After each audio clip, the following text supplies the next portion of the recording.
Hindi, kasi ayoko nito mga bale eh. Kuya Lando, makakita ka sa vlog ko. Ang ganda ng sasakyan mo, Kuya Lando ah. Castin yan ah. Ang ganda ng sasakyan ni Kuya Lando. So yun, thank you Santos family, kay Sir Marvin family, Marvin Santos at kay Ma'am Sandra Santos. Sa tiwala. Ayun, nagpunta sila, mag-asawa, test drive. Then nagustuhan nila yung unit kasi maluwag. Una GLS lang, pero ito na, i-release na natin yung premium. Sabi ko, konti na lang po yung diferensya nun.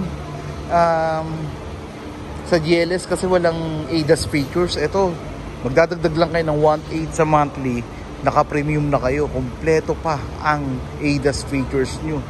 Ngayon, kung sakali na ibibenta nyo, syempre mas mahal yung resale value ng premium, di ba? So sabi ko, na-convince ko sila na mag-premium na lang, same color lang din naman yung gusto nila. Ay, eto pa, ang gusto nila palang color nung una red, tapos biglang nagbago isip, sabi nila silver.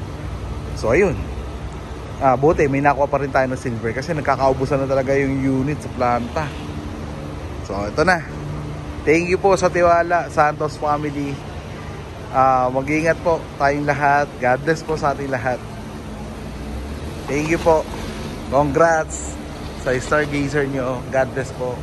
Bye.